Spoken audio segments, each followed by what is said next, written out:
el área de Humanidades y Bibliotecas Activas, la Fundación Casa Hispanoamericana Cruz y Espada, trae a ustedes al investigador, al español, Luis Vázquez Pérez, que presentará en breves momentos la conferencia Desmitificación de la leyenda negra española. Él, Luis Vázquez Pérez, profesional en comunicación de la Universidad Complutense de Madrid, con su trabajo y amor al arte, historia y la cultura, siempre lo ha llevado a viajar por varios países de Asia, Europa y América. La experiencia vivida en Sudamérica marcaron un gran paso al identificar un problema latente en estos países, que es el rechazo a las raíces hispanas. Esto lo lleva a introducirse en una ardua investigación, apoyándose en fuentes primarias y especialmente con la ayuda de una amplia bibliografía de historiadores de talla mundial. Escribe el libro autopublicado intitulado Cómo superar la hispanofobia, que desmiente esos falsos tópicos que se tienen sobre el Imperio Español desde el siglo XVI hasta la España de nuestros días. Ha tenido la oportunidad de dar conferencias en la academia, en espacios muy serios de la academia, sobre este interesante tema. En nuestro país, nuestra amada Colombia, en la Universidad Gran Colombia y en los colegios como La Presentación, y hoy en la Universidad Cooperativa. Sin más preámbulos y agradeciendo la participación de cada uno de ustedes, tanto de diferentes carreras, seminaristas, abogados, incluso veterinarios, ¿sí? Toda una condensación de muchas carreras. Damos la bienvenida con un fuerte aplauso a Luis Vázquez Pérez. Fuerte aplauso.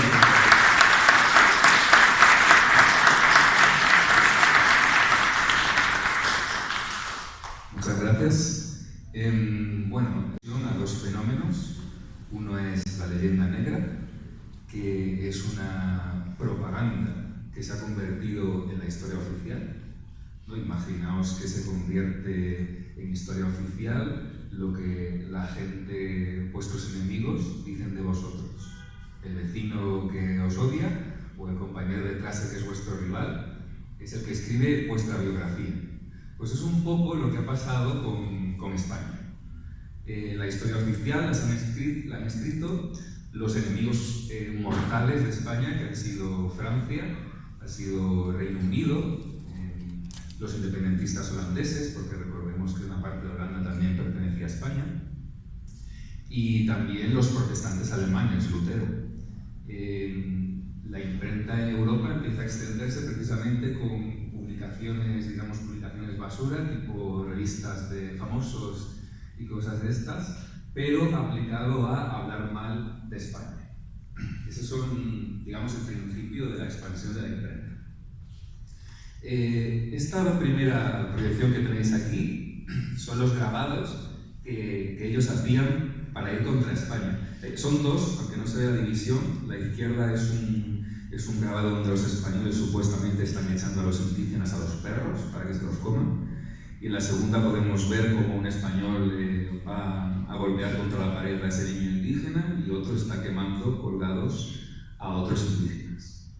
Esto lo hacían, todavía siguen circulando por internet, si vais a páginas como Tlacaelel se escribe, es una página de México, es una página muy indigenista y todavía sigue utilizando este tipo de grabados que son falsos. Y luego cuando tú les cuentas cosas sobre España te dicen que tienes una visión eurocentrista de la historia, cuando son ellos los que están utilizando grabados de europeos rubios con los ojos azules que no pusieron jamás un pie en América y que jamás vieron un indígena con sus propios ojos.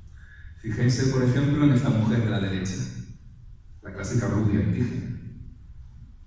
Es rubia porque el autor de este grabado no sabe cómo es un indígena, porque no lo ha visto nunca.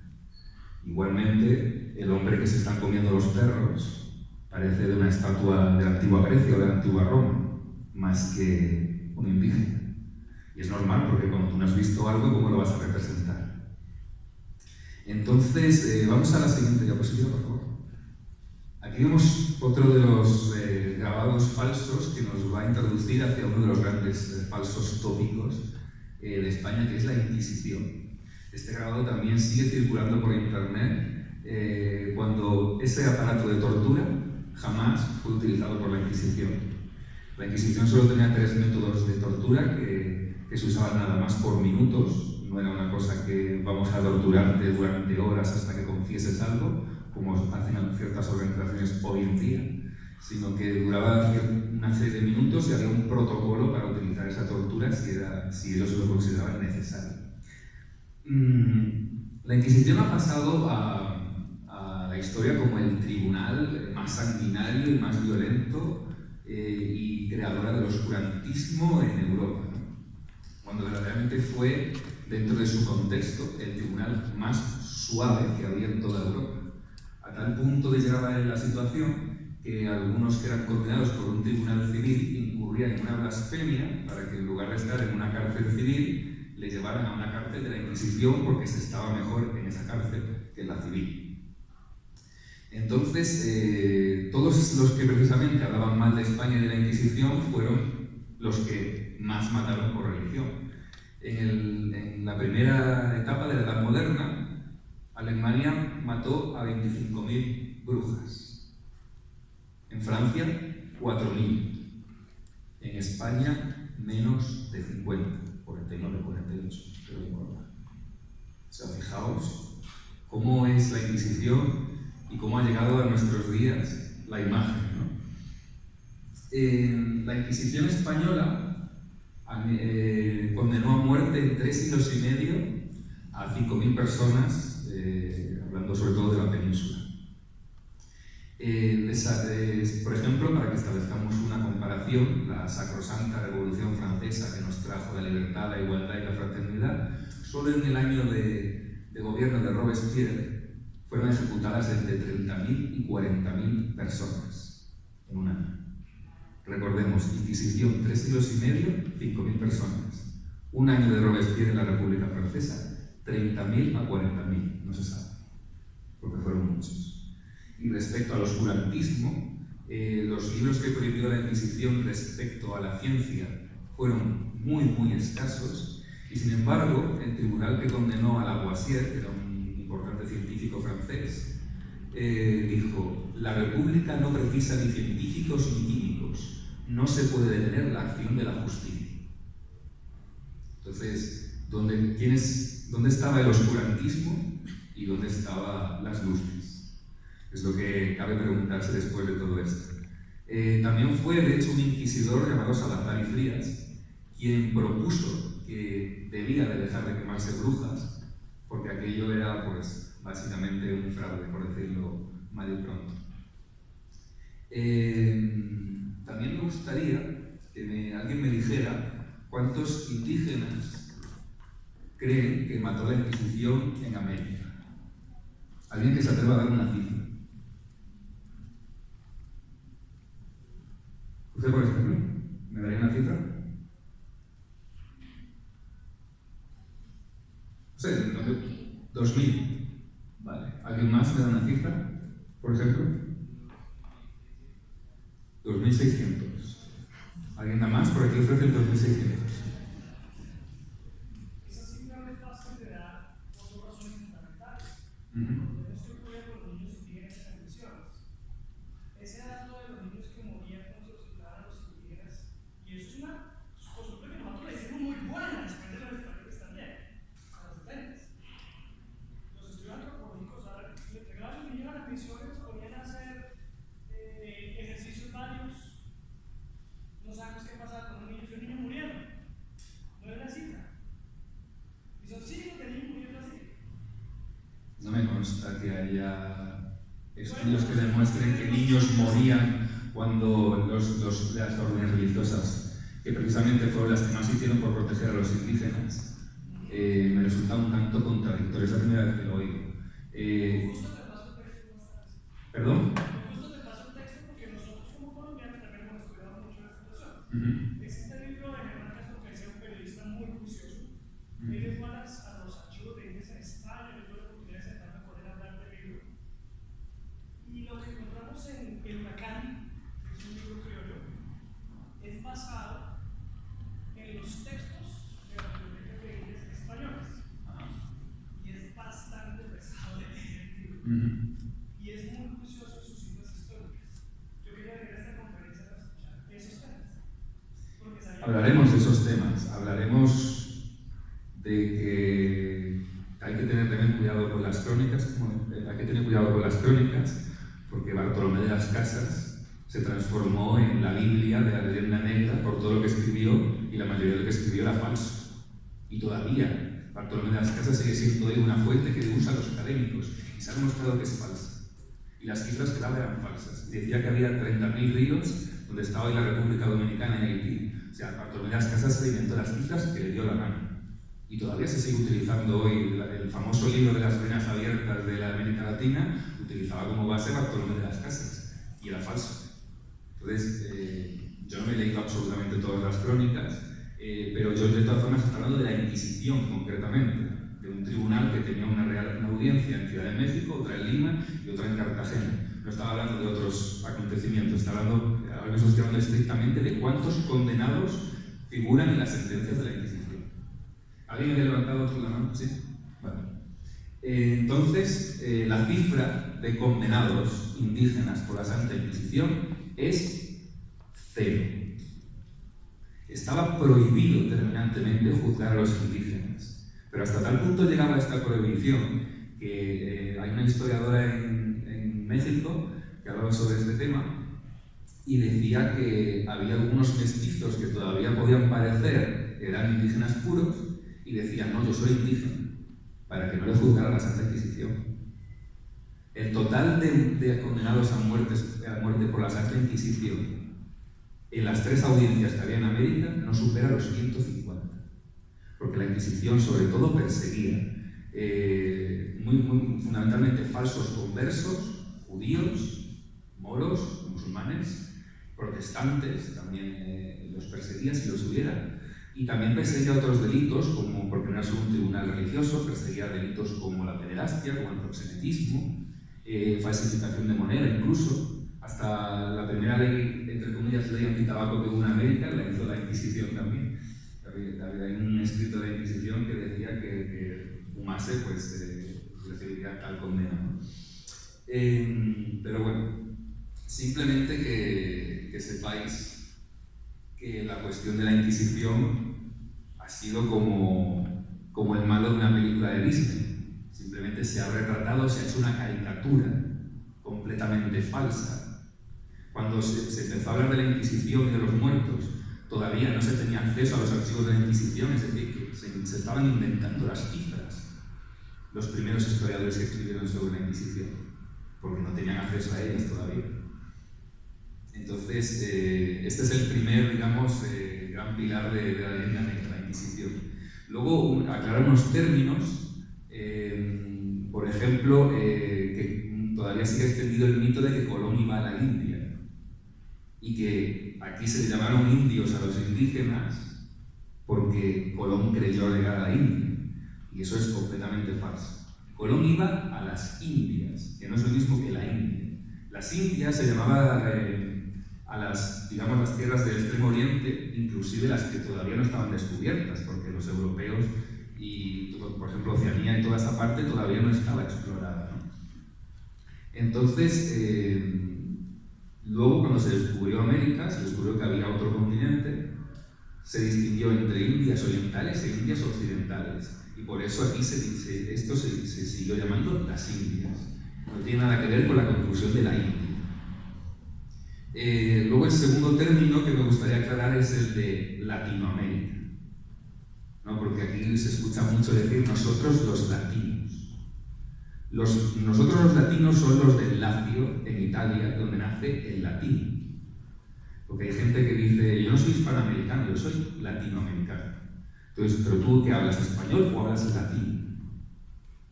Entonces ocurrió, que seguro que os habéis hecho eco de la noticia de que Rosalía no tenía que recibir el Grammy latino porque ya no es latina.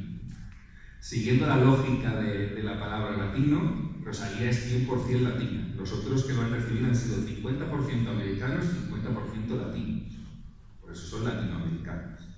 fijaos, ¿no? Cómo ha habido una especie de apropiación de esa palabra, que esa palabra en el fondo nace en la época de Napoleón III para decir Latinoamérica es para todos los latinos, y eso me da derecho a mí sobre esas tierras, a mí Francia en este caso.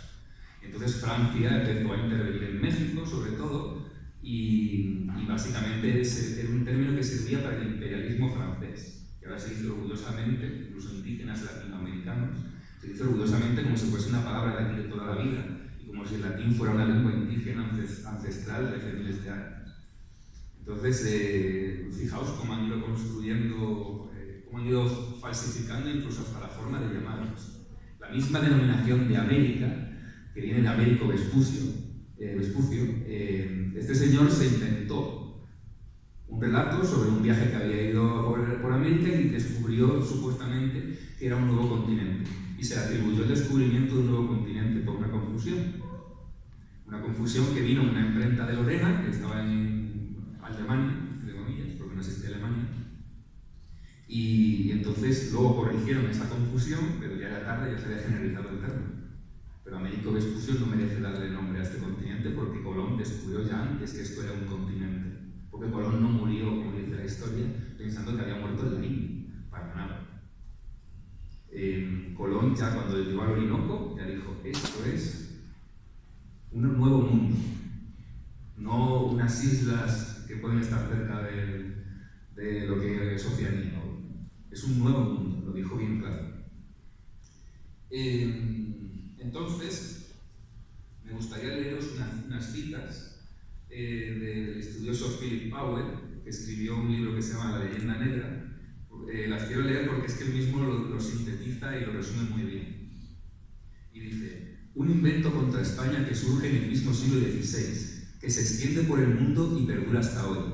Dudo que haya materia extranjera enseñada en nuestras universidades y escuelas tan cargada de prejuicios inhibidores como la cultura hispánica. Por lo general, la propaganda efectiva está dirigida por intelectuales que se entregan apasionadamente a una causa, o bien lo hacen por determinada recompensa, hombres familiarizados con los medios adecuados para moldear el pensamiento de los demás.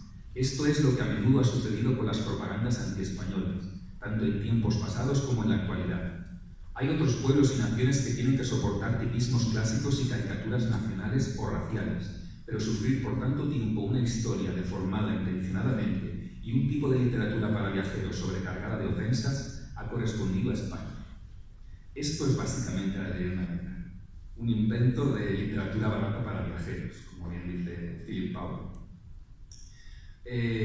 Ahora vamos a ver quién conquistó América verdaderamente. Por favor, la siguiente. El 99% del ejército de la conquista era indígena. Hasta el punto de que cuando Pedro de Valdivia llegó a Chile, lo hizo con 11 españoles y 1000 indígenas. Entonces uno se pregunta, ¿quién conquistó América? ¿Quién conquistó Chile? ¿Los 11 españoles o los 1000 indígenas? Bueno, por supuesto fue un trabajo en equipo, ¿no? Porque los españoles, aunque eran pocos, aportaban estrategias militares aquí desconocidas y aportaban también el armamento, aunque el armamento tampoco tenían mucho. Pero las estrategias militares sí que eran bastante superiores, en el caso de los españoles, que en aquel momento eran los mejores soldados del mundo. Entonces, ¿por qué los indígenas ayudan a los españoles? Esto es una realidad que pocas veces se dice, ¿no? Porque en esa historia Disney que nos han vendido, el indígena era el ser de luz, que jamás había conocido la corrupción humana, nunca había robado, nunca había deseado el mal a nadie, ¿no? Hasta que llegaron los españoles y les enseñaron cosas malas. Aquí hay una cita del historiador Richard Lee Marx que resume un poco lo que más o menos se puede considerar que son los motivos de que estos indígenas llamados traidores por los indigenistas, pese a que no debían ninguna lealtad a esos imperios, digamos, se unieran a los españoles. Y dice así Richard Lee Marx: antes de la llegada de los españoles, los recaudadores aztecas habían sido bastante opresivos, Pero estos nuevos gobernadores aztecas y sus hombres estaban saqueando los poblados, robando todas las posesiones de la gente. En su arrogancia, los aztecas violaban a las mujeres cholultecas, esposas, hermanas, hijas, y obligaban a los hombres a mirar. Esclavizaban a las mujeres jóvenes y los niños. Los cholultecas preferían la ordenada administración de los españoles a esa, así que unían sus fuerzas a los forasteros. Y por parte de Perú, el historiador Raúl Porras decía: el relato de las crueldades realizadas por los generales de Atahualpa en el campo de Yaguarpampa contra los parientes de Huáscar, mujeres, niños, ancianos ahorcados, ahogados, muertos por hambres, es una siniestra verdad. Atahualpa escarmienta ferozmente a los cañaris, haciendo abrir el vientre a las mujeres encinta y dar muerte a sus hijos. Por eso los cañaris están en esa lista también. No quiero decir con esto que ahora sea al revés, los indígenas eran súper malos y los españoles eran súper buenos, porque, insisto, eso son historias de Disney. Los buenos y los malos son historias de la ficción. Aquí lo que hay son, pues, indígenas que cumplían sus normas e indígenas que no las cumplían. Malos gobernantes y buenos gobernantes, como en España también los ha habido, que es lo que hay en prácticamente pues, toda la historia de todas las civilizaciones, ¿no? O sea que no es una intención cambiar ahora las tornas y decir es que los indígenas eran muy malos y se lo merecían todo lo malo que le hicieron. No, tampoco. Pero aquí hay una verdad, que es si se cometieron, la conquista fue una batalla, y la batalla la libraron miles y miles y miles de indígenas y unos pocos de españoles. O sea, eso sí es un dato indiscutible. Luego también me gustaría hablar de... Sí, la siguiente, por favor. Las legislaciones que había en España respecto a los indígenas. Pero antes de eso, porque claro, la gente que defiende, digamos, estas legislaciones siempre dice los religiosos eran los que protegían a los indígenas, de los conquistadores que eran malos malísimos. Entonces, tampoco eso es cierto. Ni todos los religiosos protegieron a los indígenas, ni todos los conquistadores iban contra los indígenas. Por ejemplo, aquí tengo unas ordenanzas de Francisco Pizarro que no han sido convenientemente publicitadas, pese a lo sorprendentes que son, ¿no? Dice que los indios sean bien tratados, no consintiendo que les sea hecho agravio ni vejación alguna por los españoles que acá los tuvieren. Quien sea osado de hacer mal tratamiento e hiriere a alguno de los dichos indios sin causa justa, sacando de sangre, además de las penas comunes, les sean quitados los indios y quede inhabilitado para tenerlos. Que no se tomase ni oro ni plata de los indios de la ciudad del Cuzco, ni de depósitos ni tesoros, so pena de 500 pesos de oro para la cámara de su majestad y el tal oro y plata perdido. Entonces esto no es, así no habla un genocida, así no hablaba Hitler de los judíos. Y muchas veces ha comparado a Hitler con los conquistadores españoles. Ya veis lo injusta que es la comparación. Por supuesto que luego hubo otros conquistadores y además seguidamente llegó Pedro de Alvarado y es verdad que se saltó todo esto y hizo barbaridades, por supuesto, porque es lo que digo, en todos los sitios pues hay quien cumple las normas y hay quien no las cumple.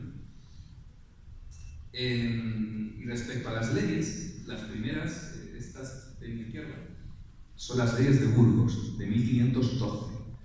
En esas leyes se dice que los indígenas son hombres libres, no esclavos, no son inferiores, son hombres libres. También establece ciertas normas de trabajo, como por ejemplo que no pueden trabajar los menores de 14 años, las embarazadas, etc. O sea, incluye una serie de derechos. ¿Qué es lo que pasó con estas leyes? Que en la época había una costumbre que era esclavizar al prisionero de guerra. Porque mucha gente se piensa que los negros o los indígenas se esclavizaban porque eran negros y porque eran indígenas. Eso es completamente falso. De hecho, Portugal, que era quien tenía el tráfico de negros más importante, ha sido el imperio, digamos, más negrero que ha habido en la historia, vendía a los esclavos negros en la península, no sé qué se comparan muchos, pero los vendía en la península, con el pretexto de que eran prisioneros de guerra de África, no porque eran negros. De hecho, si no lo hubieran vendido con ese pretexto, hubiera sido ilegal vender esos esclavos. Entonces, abres la puerta a que eso vaya más. Y entonces, pues, para corregir esa carencia de estas leyes, y después de varios debates de derechos humanos que se hicieron, bueno, de derechos humanos entre comillas, porque no existía tal término, pero bueno, se considera un poco los antecedentes del actual derecho internacional, porque esto ya empieza a tener un carácter global. Y entonces las leyes nuevas venían en 1542 a corregir esto, transformándose en la primera legislación de la historia de América que prohibía la totalidad de la esclavitud indígena.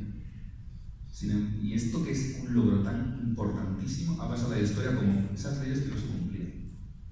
Pues no sé, pregúntale a Gonzalo Pizarro, que le cortaron la cabeza por no cumplir estas leyes, si esas leyes no se hacía nada por cumplirlas.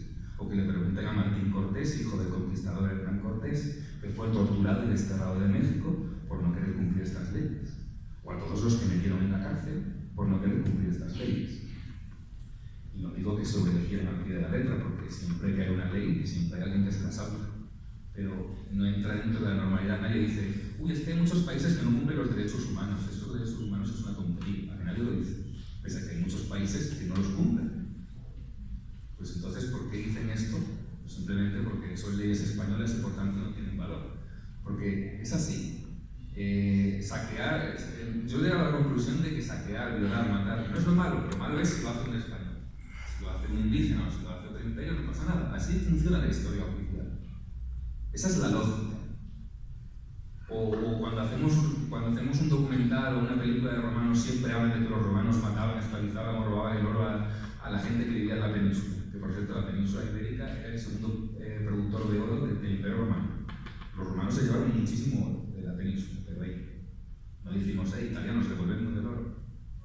¿Verdad que no? O sea, solo existe esto contra España. Por eso es tan peculiar la leyenda negra, porque es la única que ha sobrevivido 5 siglos y sigue prácticamente intacta como la historia oficial, cuando no es más que un relato de propaganda para niños, porque esto es más, tiene menos credibilidad que una película de Disney, porque hasta Disney ha ido, haciendo relatos un poco más complejos de los que hacía hace 50 años, pero es que la leyenda negra sigue siendo la misma historia simplista que ha existido desde el siglo XVI. Es que no ha cambiado prácticamente nada. Entonces, aquí en estas leyes nuevas, que en su portada podemos leer, aunque vosotros lo tenéis un poquito lejos, pero bueno, pone leyes y ordenanzas nuevamente hechas por su majestad para la gobernación de las Indias y buen tratamiento y conservación de los indios. La típica declaración de intenciones de un genocidio. Tanto que se ha dicho que el genocidio español en América ha sido el más grande de todos. Eso sí, fosas comunes muy poquitas se han encontrado, pero ha sido el más grande. No se sabe en qué se ha basado eso porque no hay ninguna prueba, porque ¿dónde están las fosas comunes como las de los judíos o como las de los armenios que se han encontrado? ¿Dónde están aquí? Porque aquí siempre que se abre el suelo encontramos 400 cráneos de sacrificios aztecas o de sacrificios de los chimú, que los chimú tienen el récord de tener la excavación con mayor sacrificios de niños que haya habido jamás. ¿Y dónde están los cadáveres matados por los españoles? Hay algunas de las guerras, por supuesto, pero ¿dónde están las fosas que dicen que son millones y millones y millones de muertos? Porque yo no las he visto. Sin embargo, se ha dado por el hecho ese genocidio y nadie ha visto las pruebas. Que no hay ninguna, obviamente. O sea, ningún historiador serio hoy en día se atreve a decir que hay un genocidio, que hubo un genocidio en América. Por desgracia, hay muchos historiadores que no son serios. Porque además un genocidio es voluntario, tú aniquilar un pueblo. Y tú cuando tú quieres aniquilar un pueblo no le das una ley con un derecho. Eso no se hace, o sea, no existen leyes nuevas de los campos de concentración de los judíos. Eso no existe. Entonces, Carlos V decía lo siguiente en estas leyes. Encargamos y mandamos a los del dicho nuestro Consejo de Indias tengan siempre muy gran atención y especial cuidado sobre todo de la conservación y buen gobierno y tratamiento de los dichos indios. Mandamos que se informen siempre de los excesos y malos tratamientos que les son o fueren fechos por los gobernadores o personas particulares, y en lo que se hubiera tenido o excediere de aquí en adelante, tengan cuidado de lo remediar castigando a los culpables con todo rigor, conforme a justicia. Y Felipe II, lo que fue aún más sorprendente, en su Real Cédula de 1593 llegó a decir: yo he sido informado de que los delitos que los españoles cometen contra los indios no se castigan con el rigor que se hacen los de unos españoles contra otros. Os mando por ello que de aquí en adelante castiguéis con mayor rigor a los españoles que injuriaren, ofendieren o maltrataren a los indios que si los mismos delitos se cometieran contra españoles. Fijaos. O sea, está diciendo un rey de España que se castigue más los delitos que se cometen contra los indígenas que contra los españoles. Pero eso no aparece en los libros oficiales de historia, por supuesto.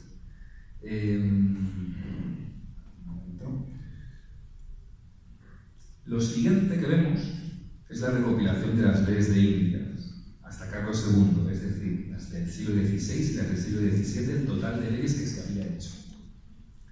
Esta la destaco concretamente porque en la época de Felipe II, y ahí viene, nace la jornada laboral de 8 horas, que no es un logro del socialismo ni es un logro de la modernidad, no. La jornada de 8 horas existe desde el siglo XVI en las leyes por primera vez en la historia y era aplicable a los indígenas.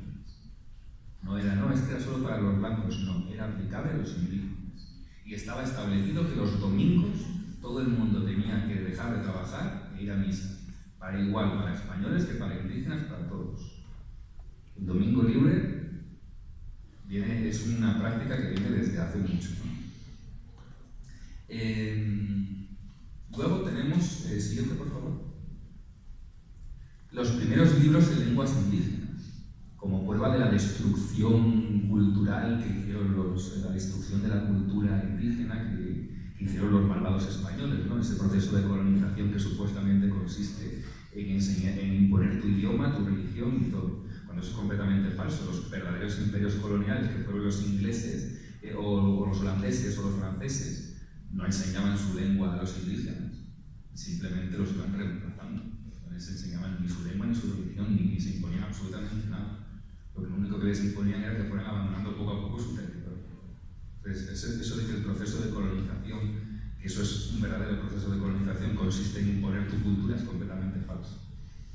Aquí vemos lengua quechua, aymara, el tagalo, que es de Filipinas, la lengua mexicana, que es del náhuatl, la lengua maya, la bisaya, que también es de Filipinas, y este que me llama mucho la atención y me gusta mucho porque es tesoro de la lengua guaraní, ¿no? Los españoles llamaban a una lengua indígena tesoro, ¿no? Como prueba también de, digamos, ese genocidio cultural que hubo.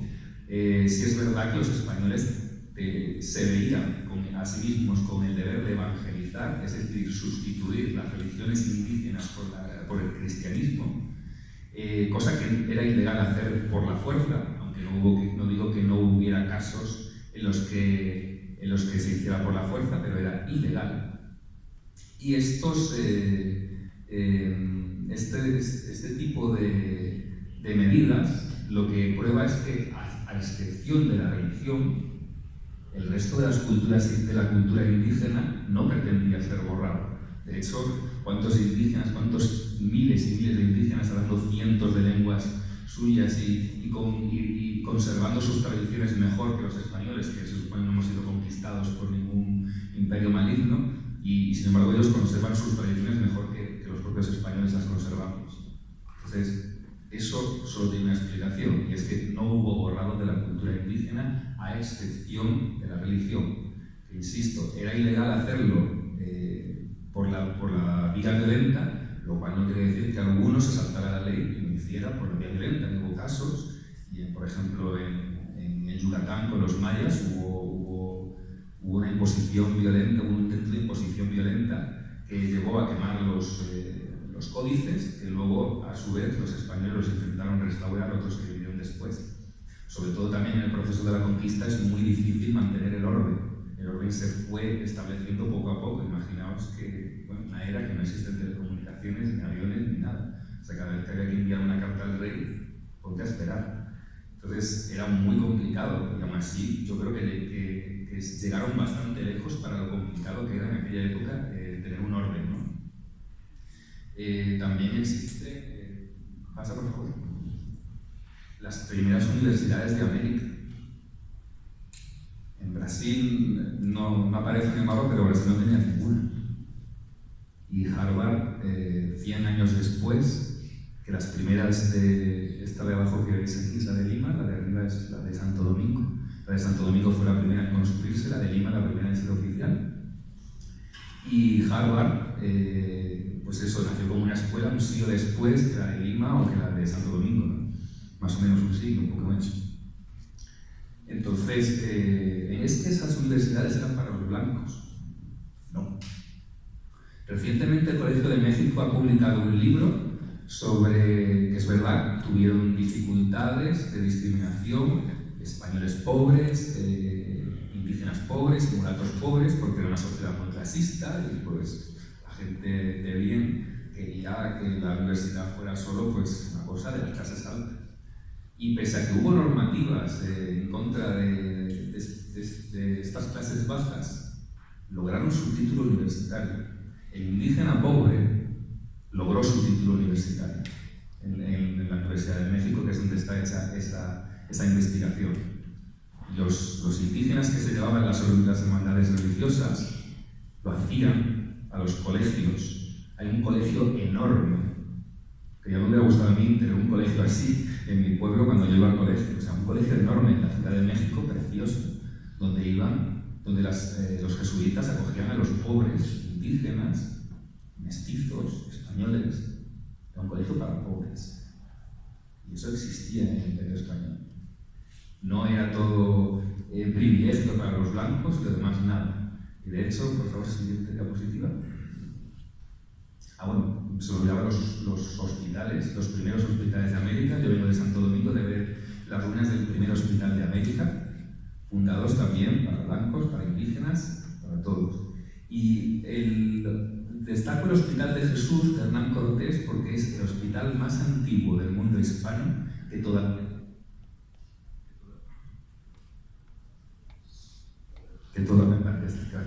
todavía continúa en funcionamiento. Entonces, curioso, ¿no?, que Hernán Cortés, cuya estatua está en un parque escondido de un barrio que se llama Coyoacán, en la Ciudad de México, porque era muy malo tenerlo expuesto, ¿no?, pero su hospital se sigue usando. Y nadie sabe que cuando lo curan en ese hospital lo fundó Hernán Cortés, el supuesto genocida de México. Vamos a la siguiente, por favor. La nobleza indígena.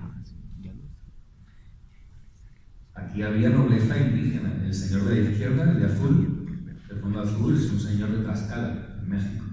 Y los otros dos son de Perú, una cacica y un noble. Incluso creo que un descendiente de Fernando el Católico se casó con una princesa inca. La nobleza indígena, el cacicazgo, las construcciones políticas de los indígenas fueron respetadas, hasta el punto de que todavía hoy en España tenemos descendientes del emperador Moctezuma en la nobleza española. El señor duque de Marcilla de Teruel Moctezuma, que por cierto es un defensor igual que yo de la historia de España. Hubo un hecho muy curioso porque López Obrador, el presidente de México, quería que el rey de España pidiera disculpas. López Obrador es originario de España, su abuelo es de Cantabria, que está en España. Y desde España, que estaba el descendiente de Moctezuma, le decía que dejara de utilizar a los indígenas para hacer política y que eso era, pues, básicamente una estupidez, ¿no? No dijo esa palabra el duque porque es una persona muy educada, pero bueno, por resumir. Y hasta donde yo sé, tenemos 3 descendientes de Moctezuma en España, que todavía siguen siendo, pues eso, duques, condes, etc. Pasamos a la siguiente, por favor. Los caciques de Esmeraldas, en Ecuador, mulatos, que también, al igual que los nobles indígenas o mestizos, vivían mejor que el 99% de los blancos de la península. ¿No? Ese privilegio blanco que se supone que había, y es cierto, en parte, porque los criollos y los españoles pues tenían las élites, sí es verdad que eran las que más poder tenían, pero eso no quiere decir que no hubiera indígenas con poder, incluso hasta mulatos con poder. Estos señores, bueno, concretamente no estos, pero sí que los que tenían, digamos, un cierto poder, que eran terratenientes y que eran negros o mulatos, eran también soldados en la conquista, que no solo había españoles e indígenas, había negros. Y estos negros pues a veces ascendían a capitán en el ejército y les daban unas tierras por méritos de guerra. Y eran terratenientes y vivían, insisto, mejor que el 99% de los blanquitos de la península. la historia de los negros también ha sido un gran topicazo. El mayor propietario en Estados Unidos de esclavos de Carolina del Sur era William Ellison y era negro. El mayor propietario de esclavos de Carolina del Sur era negro. O sea, que es algo que no se nos ha, o sea, siempre se nos ha contado, ¿no? Que el negro, evidentemente la mayoría de esclavos, la mayoría de negros que venían aquí eran esclavos, pero es inaudito también que el mayor propietario de esclavos sea negro de Carolina del Sur. Entonces, hay que también un poco ver no solo lo que, digamos, nos cuentan en las series como Raíces, no sé si habéis visto la nueva versión de la serie Raíces o cosas de este estilo sobre los esclavos negros, ¿no? Hablemos también de los esclavos negros, porque no era lo mismo ser esclavo negro en Francia que ser esclavo negro en España. Sobre todo en el siglo XVIII, que es cuando más empieza a llegar la esclavitud a la América española, también a raíz de que se impuso a España un asiento de negros, que bueno, era una venta que hacía Inglaterra de esclavos a España, por la guerra de sucesión que hubo a principios del XVIII. Entonces ya había esclavos antes, pero ahora pues los iba a haber más. Y los Borbones de Francia hicieron lo que se llaman códigos negros, que regían, digamos, a unas leyes para los esclavos negros. Entonces los Borbones de España también hicieron lo mismo, códigos negros, pero los códigos negros de España eran muy distintos. Un negro podía tener propiedades, podía tener dinero, podía ahorrar y comprar su libertad. Alexander von Humboldt daba cifras de los registros que había en Cuba y a principios del siglo XIX, alrededor del 40%, creo recordar, puede que un poco más, de los negros que habitaban Cuba eran negros libres. En Estados Unidos, en Florida, en un pueblo español, pasó a la historia por ser, bueno, pasó a la historia entre comillas, porque muy poca gente lo conoce, en el Fuerte Mose.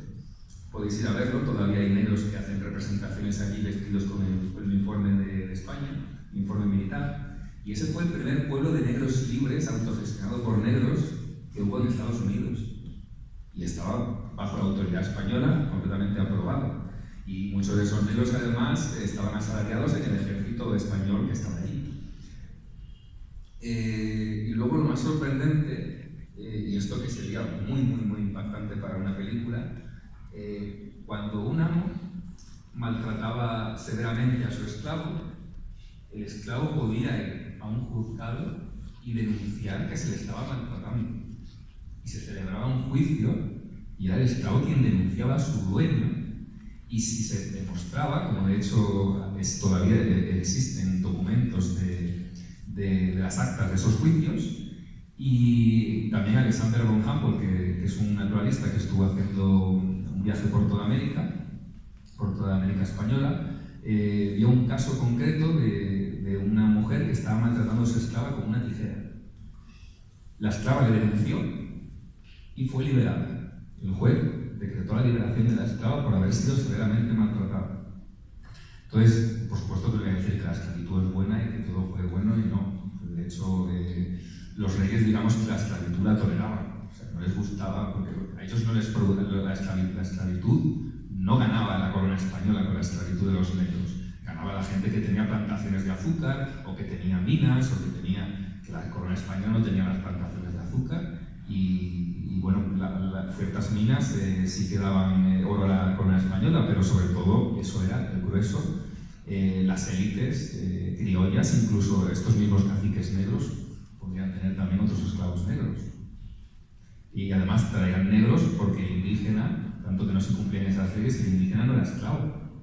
Cuál fácil habría sido llevar a Cuba desde Yucatán, que está muy cerca, unos decenas de miles de mayas a trabajar en Cuba, y habría sido muchísimo más barato que traer negros de África y encima comprarse a los portugueses o a los ingleses, que te lo vendían más caro. Cuando tú podías tener mano de obra dentro de tu propio imperio esclavo, pero es que el indígena no era esclavo. Y eso que en el Yucatán ha habido casos de que sí que se siguen esclavizando. Hasta el siglo XX ha habido esclavos en el Yucatán, ¿no? Porque la esclavitud continuó después de la independencia, incluso en algunos casos hasta se intensificó. pero siempre era, por supuesto, al margen de la ley. Sí, perdón. Hay un mito sobre Hernán Cortés,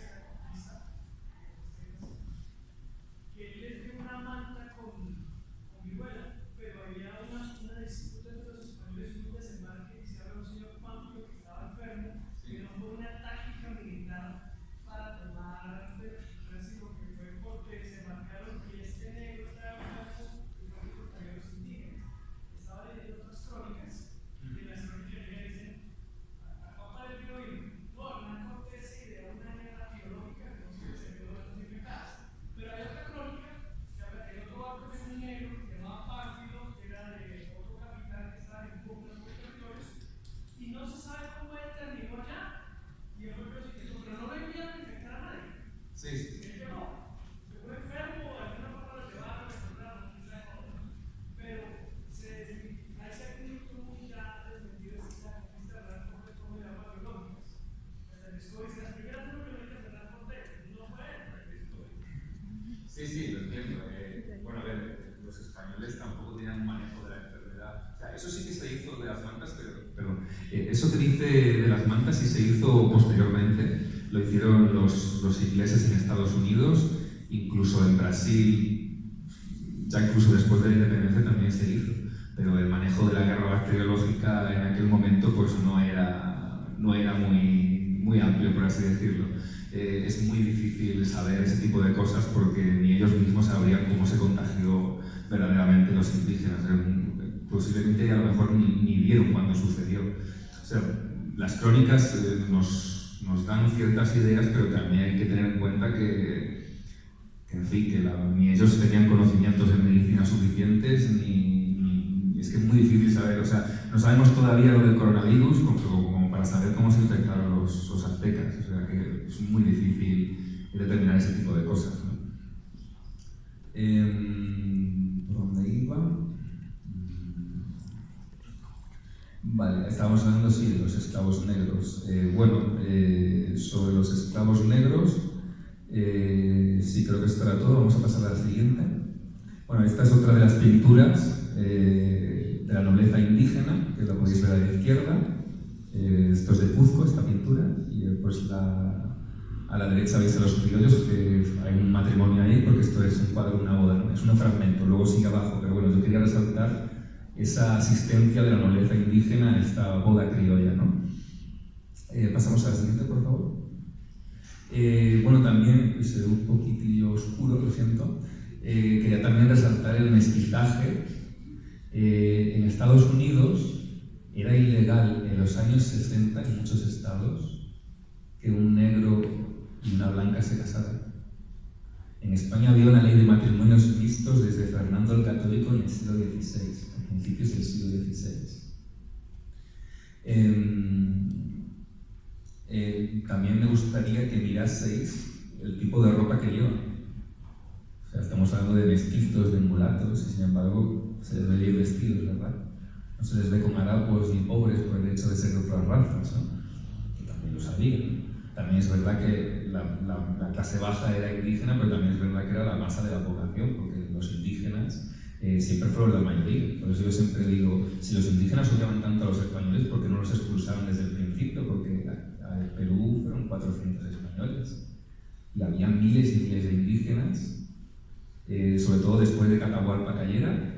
Podrían haber dicho, pues ahora vamos a echar a los españoles también, porque no lo hicieron. 400 españoles exhaustos después de una conquista.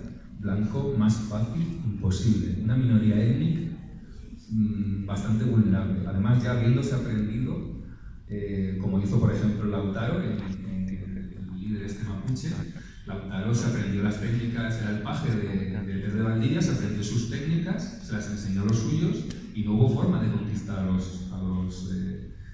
los mapuches, que luego les conquistó después la República Argentina y la República de Chile. Y luego eso nos echan la culpa a los españoles también, de paso. Entonces es eso, que pudieron haber expulsado a los españoles desde el principio, pero no lo hicieron. Aquí también tenéis estas pinturas que se hacían en México. No se ve bien, pero te dicen los tipos de raza que es cada uno, ¿no? La mezcla de este y de otro. Por ejemplo, podemos ver aquí A ver si lo leo bien. Por ejemplo, salta atrás, comulata, lobo. O sea, tienen unos nombres un poquito pintorescos, pero bueno, os recomiendo que busquéis la pintura del mestizaje en internet y la veis vosotros con más detenimiento. Vamos a la siguiente, por favor. Y luego el famoso oro, por supuesto. Español, devuélveme el oro. ¿Cuántas veces habéis escuchado eso? Disculpadme que voy a beber un poco porque estoy seco.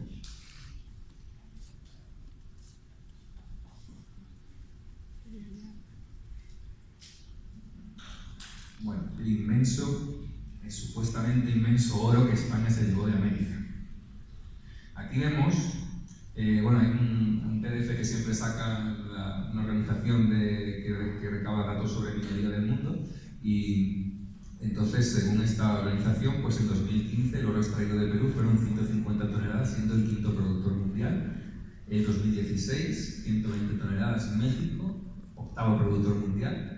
Y en siglo y medio, España se lleva 180 toneladas de oro en cobro de impuestos. De verdad, vamos a saquear el oro, ¿no? Eso se cobraba en impuestos. El quinto real, por ejemplo, era un impuesto que se llevaba el 20% a la corona. Pues como a hoy nos cobran impuestos también. Entonces, lo que extrae Perú en menos de un año y medio es lo que España se llevó de toda América en un siglo y medio. Entonces, ese empobrecimiento de ciertas partes de América que se le achaca a España porque, claro, nos robaron todo el oro, nos dejaron sin nada, bueno, son los primeros productores mundiales y nos están diciendo a nosotros que sí que no tenemos nada de oro, porque en la época del Imperio Romano sí lo teníamos y ahora sí que no tenemos nada. Nos están diciendo los que sí que tienen el oro que nosotros se lo hemos robado, y que además se lo devolvamos, que se lo tenemos que devolver. O sea, esto lo he escuchado yo, además tengo una página en Facebook a raíz del libro. También puse una página en Facebook y bueno, pues eso de devolver el oro ya no llevo la cuenta de las veces. ¿Quién se está llevando el oro? La Barrick Gold Corporation de Canadá, según un historiador que es exministro de la República Dominicana, 120 veces más oro se ha llevado la Barrick Gold Corporation de Dominicana, 100 veces más oro que España en todo el siglo XVI. Pero nadie dice, canadiense, devuélveme el oro. Eso nadie lo dice. Es verdad, los canadienses son súper simpáticos, a todo el mundo les caen bien, ¿no? Nadie les tiene como ladrones y saqueadores de América, cuando los canadienses han llevado aquí más oro que España, Inglaterra y Francia y cualquier potencia europea, ¿no? Porque además tienen una industria minera potentísima. Vamos, está poco que envidiar a Estados Unidos, que también se ha llevado su oro, por supuesto. Entonces, queda desmitificado completamente eso de que España aquí trajo su desarrollo, todo lo contrario. La herencia española, que fue las mejores universidades de América, la mejor economía que había en América. Estados Unidos no era nada en aquel momento. Luego eso ya empezó a decaer, pero la herencia que aquí había, los territorios más ricos de América eran los territorios del Imperio Español. Vamos a la siguiente, por favor. Esto es la primera moneda global de la historia, la moneda española de 8 reales. ¿Veis las letras chinas, verdad? Sellos que ponían en China. Esta moneda se usaba en África, se usaba en Asia, incluso también en Europa menos, pero también se usaba. Y en toda América. Esta es la moneda del continente americano. Estados Unidos tuvo esta moneda como primera moneda de curso legal. Antes de que existiera el dólar, en Estados Unidos se pagaba con la moneda que se hacía en México sobre todo, porque esta moneda se fabricaba por todo el Imperio Español y lo que está más cerca, obviamente, geográficamente de Estados Unidos es México. Y antes Estados Unidos pagaba con la moneda de México. Después de la independencia, ¿cuántas crisis económicas ha habido en la que la moneda se ha devaluado completamente? Y habéis buscado como locos dólares porque vuestra moneda ya no vale, o valía muy poco. Eso está pasando ahora mismo, en Venezuela, por ejemplo. ¿Cuánto vale un billete de estos de la República Bolivariana de Venezuela? Vale menos que el papel en el que está impreso. Sin embargo, esta moneda de 8 reales era muy usada en China, había muchísimo comercio con China, y además a finales del siglo XVIII China se quedó sin el cobre con el que hacía sus monedas, así que entró más la moneda de plata de España, porque ellos querían ya una moneda de plata como lo tenían otros países.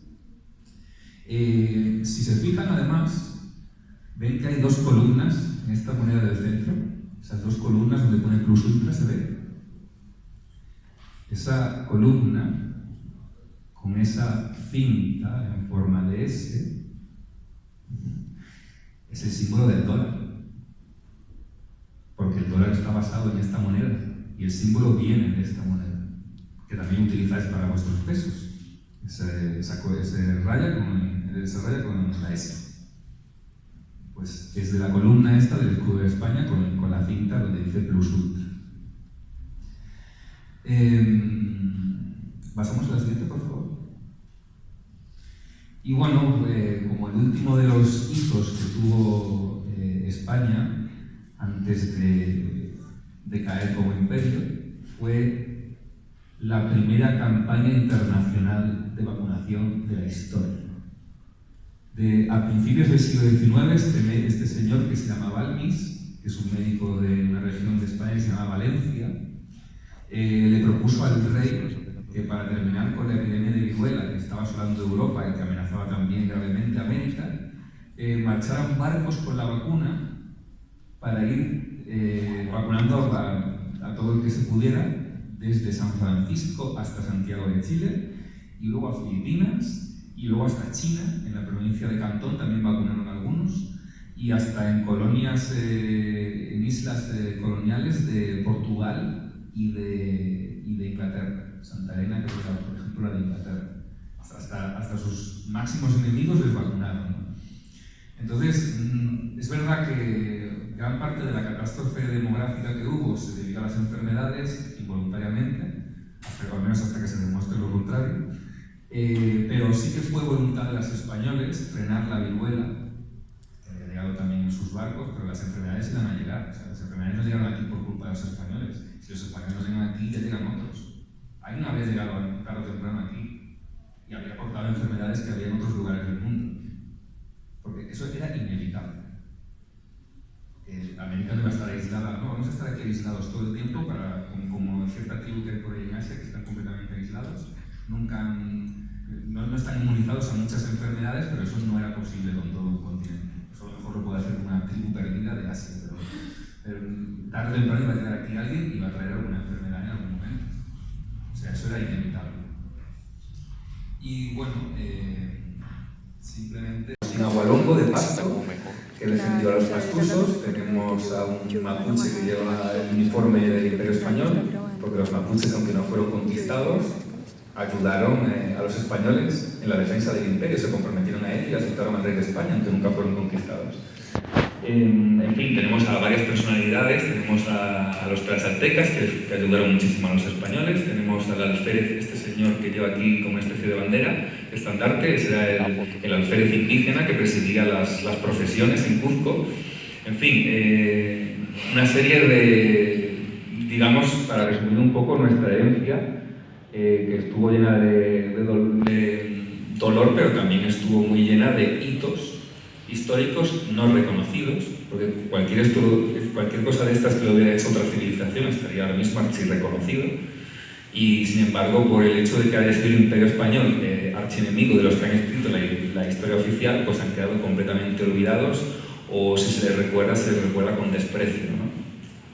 Entonces yo os animo a que no os quedéis con la historia oficial, no os quedéis solo con lo que dicen profesores. Los profesores os pueden dar una base, pero igual que hay gente que hace mal su trabajo en otras áreas, también las hay quien la hace mal en el área de educación, por supuesto, y hay profesores que te enseñan su ideología o sus prejuicios en lugar de la historia, y por desgracia esto ocurre mucho en la enseñanza de historia.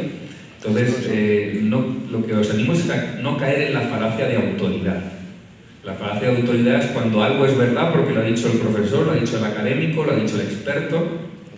Una cosa no es verdad porque lo dice un experto, una cosa es verdad porque se demuestra con datos. Por supuesto que los expertos se supone que son la gente más cualificada para obtener esos datos. Y yo me valgo de expertos, y me valgo de historiadores, y me valgo de académicos. Pero cuidado, porque os vais a encontrar que os habéis encontrado y os vais a seguir encontrando que os van a intentar manipular muchas veces. Y a fin de cuentas esta es una historia para que, digamos, muchas repúblicas también puedan legitimarse. Es decir, es que si no hay un enemigo de España, ¿por qué nos hemos independizado? o por qué, si España no es tan mala, nuestro relato, nuestra legitimidad, ¿qué vamos a decir? ¿Que hemos dado un golpe de Estado?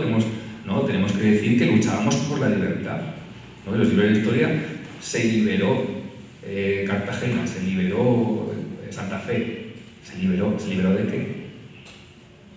Allí quienes estaban luchando para permanecer en el Imperio Español no son los españoles como dicen los libros.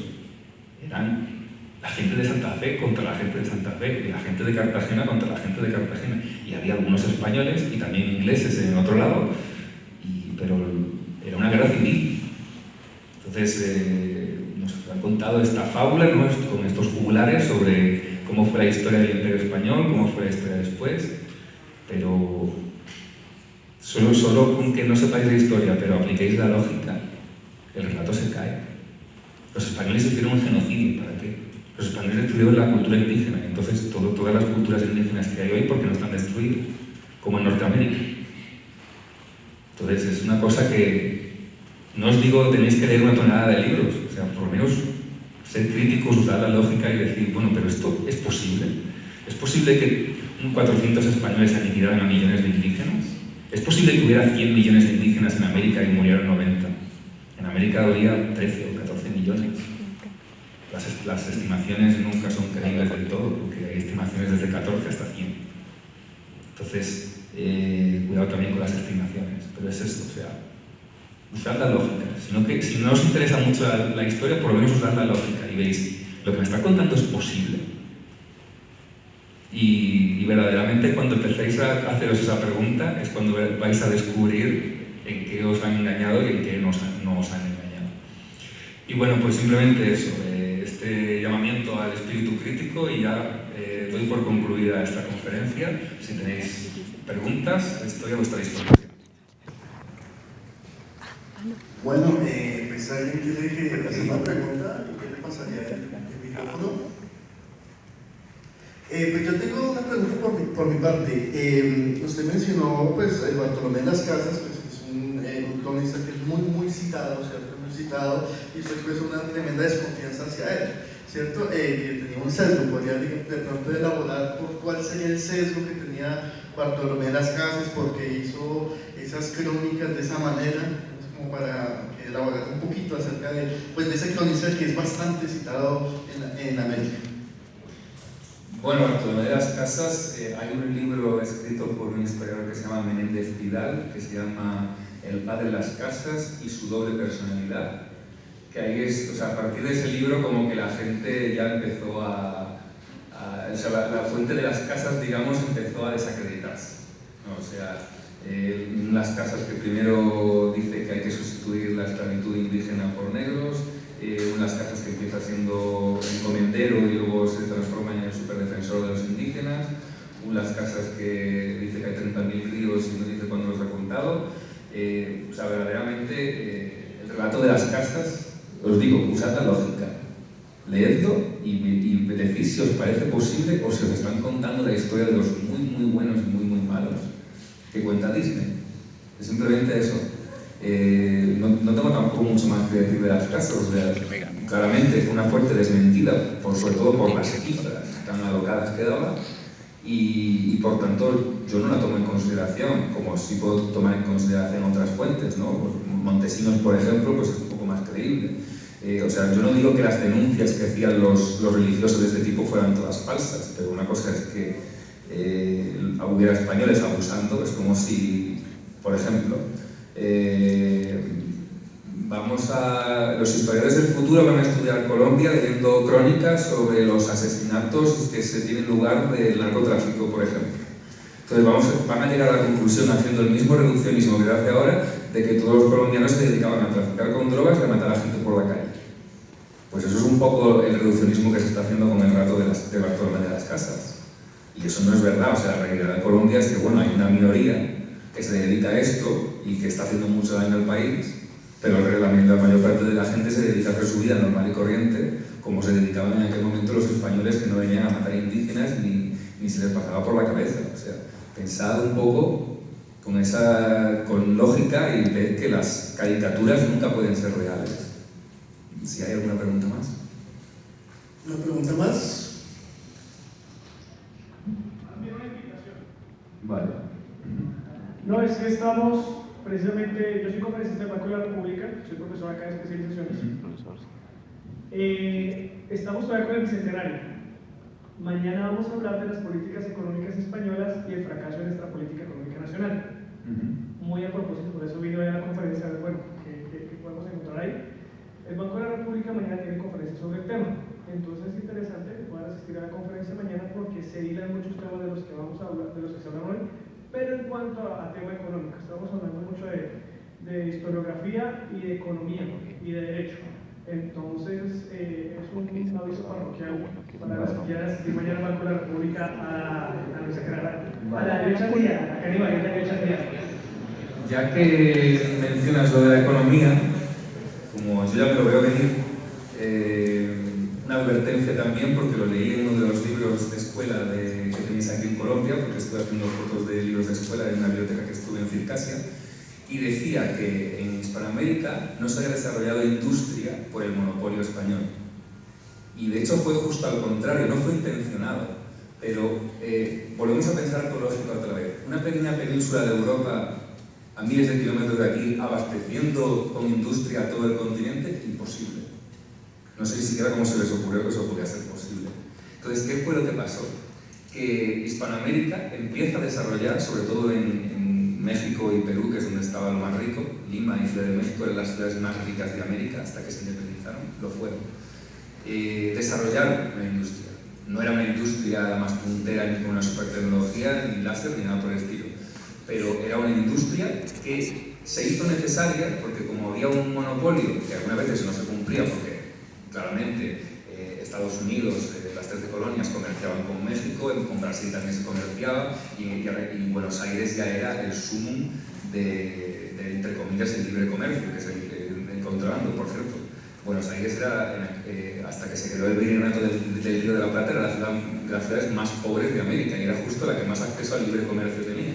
¿Por qué? Porque al final eran otros las que le tenían la industria y ellos no hacían su propia industria. Mientras que Lima pues, estaba un poquito más alejada, Ciudad de México, del contrabando, y ellos hicieron su propia industria para autoabastecerse. Era una industria de autoabastecimiento porque ese, entre comillas, bloqueo, que no era tal, porque digamos, también había comercio con China, había muchísimo comercio con China, pero también les obligó a ellos, oye, es que la península no nos puede abastecer, incluso el contrabando tampoco. Entonces, ellos, ese monopolio les obligó a tener una industria. Y sin embargo, el libro dice todo lo contrario. El monopolio español hizo que no hubiera industria en Hispanoamérica. La industria en Hispanoamérica empezó, la que había, empezó a hundirse después, porque luego entró Reino Unido y claro, la industria británica pues, era muy potente, era muy moderna, y entonces pues, se comió a todas las industrias que había aquí. Pero antes, cuando el Reino Unido no tenía el control de todo esto, que luego después lo tuvo, control económico, sobre todo con las deudas que había en las repúblicas. Entonces, ya con eso, todo lo que se consumía aquí estaba fabricado en Inglaterra. Entonces, bueno, un poco esa advertencia, porque me huele lo que van a decir, que con España no había industria y precisamente fue todo lo contrario, si hubo algo de industria fue precisamente en ese momento. Bueno, si hay más preguntas. Más preguntas, chicos, están como todos tímidos, ¿no? Ahora, los estudiantes míos que hagan la pregunta les subo la nota. A ver si sí, ¿no? Hay otra pregunta que, pues, hablando de libros que también está expresó, digamos, su desconfianza con un libro que es muy reconocido aquí de Galeano, ¿cierto? Las venas abiertas de Latinoamérica, que, digamos, es muy citado, digamos, por una ideología de izquierda, ¿cierto? O sea, digamos, es uno de los autores que son más citados. Y pues se puede apreciar definitivamente cómo los movimientos izquierdistas de la izquierda de aquí en América son los que más traen a colación esa hispanofobia, ¿cierto? O sea, eso es algo que pues, se está usando para bien o para mal, pero es algo que, digamos, los movimientos, pues los regímenes desde Evo Morales en Bolivia, pues Artiga López Obrador, pues son bastante reconocidas las peleas de Nicolás Maduro con España, digamos, siempre está esa narrativa, ¿cierto?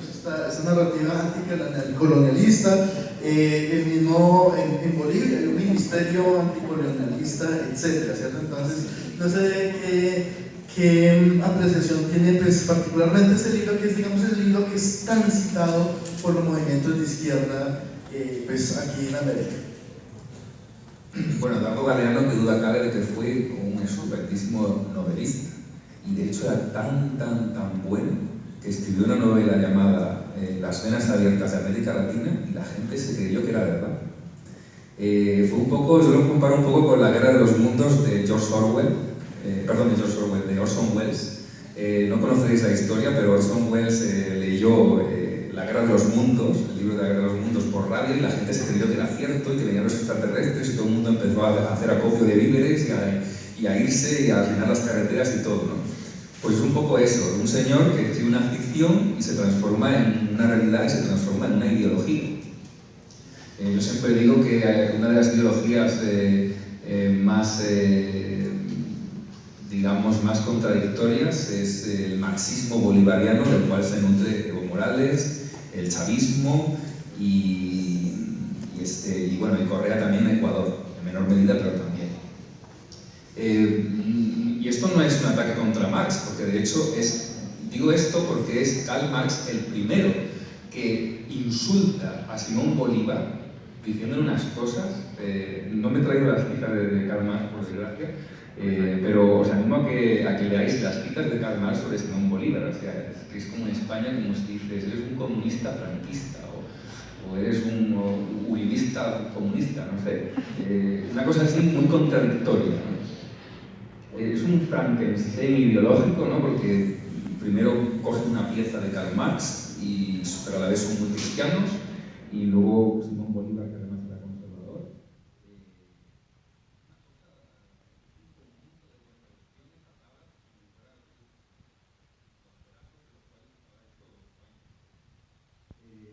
Respecto al libro, hasta el mismo Eduardo Galeano, antes de morir, decía que esa prosa de la antigua izquierda le daba pereza, que lo dijo en Brasil.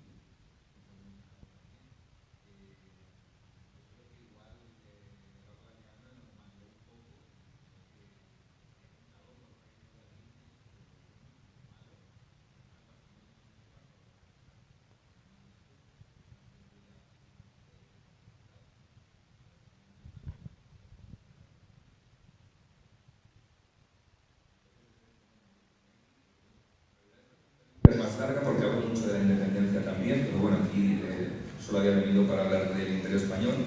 Pero Evo Morales publicó en su Twitter diciendo Tupac Katari, que era un rebelde indígena del siglo XVIII, que por cierto su rebelión fue aplacada porque nuevamente los indígenas se retaron a los españoles a combatirle, y entonces él dijo a Tupac Katari lo mataron los españoles solo por pedir libertad.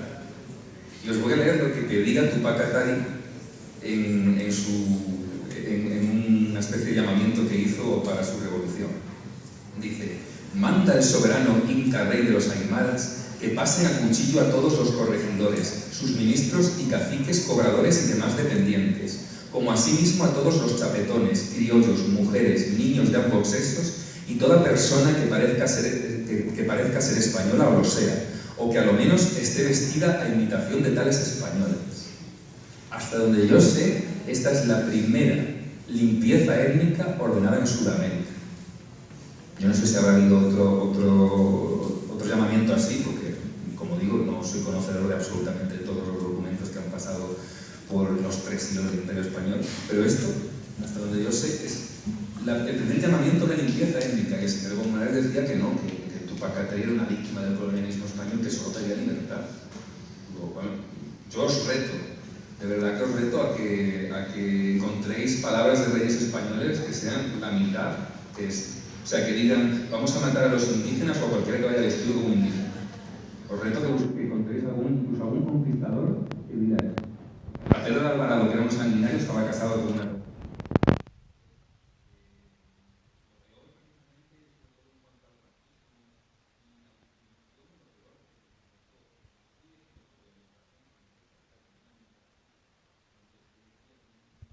negro con esa nariz clara no podía tener alma buena.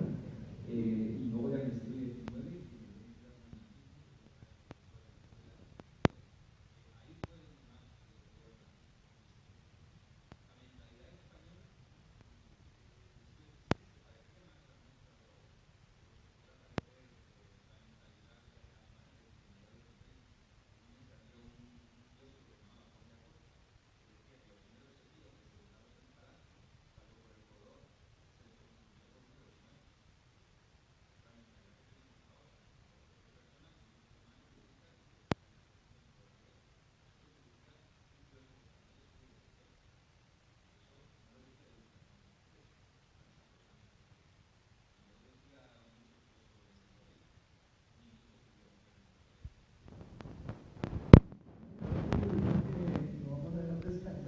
Muchísimas gracias. Pues un aplauso otra vez para...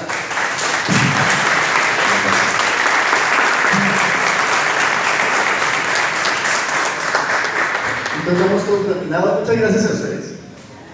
Las hojas de asistencia, por favor, las podrían